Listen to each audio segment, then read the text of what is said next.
Hi guys. Hello. So, lately nagagawa ko ng video ng stream of consciousness lang. So, yung stream of consciousness, yun yung hahayaan mo lang mag-flow yung mind mo in front of the camera. And the challenge is, it will be harder than what you currently think right now. Especially if you're doing it outdoors. Pero it's a practice to like let go of the fear of from the opinions of others. And yung gusto ko rin sabihin sa inyo is, for the past 2 years, I have been trying to overcome this.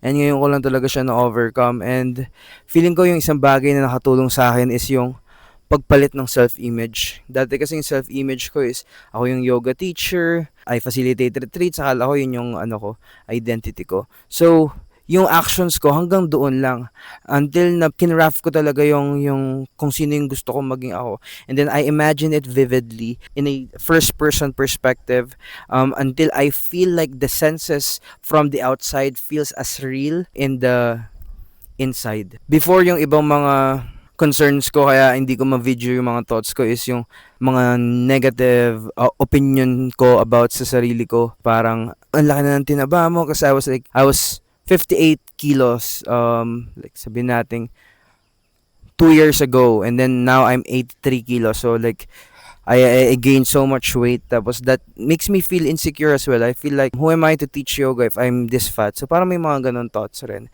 Pero the moment na magkaroon ka na ng like shift of consciousness na yung reason kung bakit ka nandun is because of kagustuhan mong maging nandun, parang naging komportable ka na sa hell at ayaw mo nang maramdaman yung heaven kasi uncertain pa yung heaven. So parang you're living your life choosing hell. So siguro yung message ko lang dito sa inyong lahat is, you can choose heaven, and heaven is a state of mind, and you can just claim heaven right now. Like, in your imagination, you can claim it right now. And para sa mga tao nagtatanong like, how can I use my imagination? Let's do an exercise. So for example, like ito, may tanong ako sa'yo. So imaginein mo, nasa bench ka at nakaposes yung kamay mo. Paano ka tatakbo? And whenever I ask this question, naririnig ko na yung mga iba't ibang ways na kunwari hanapin ko yung susi sa posas, susubukan kong hanapin kung may sira ba yung bench. Yung hinahanap natin yung house, hinahanap natin kung paano mangyayari yun. Pero in your imagination, you can claim everything without any restrictions. You can like be in a state of running na. So instead of you thinking about how you can get out of the posas of the what do you call the handcuffs, you can imagine yourself like running na. And it's just that simple. It's really that just simple na matatanong mo sa sarili mo na, kung ganun kadali, bakit? Like, parang hindi ko naman deserve. Ikaw na yung susubok na mag-hard work para ma-feel mong deserve mo. Pero every time na ginagawa mo yun, it works against your soul's purpose. Let's just put it that way.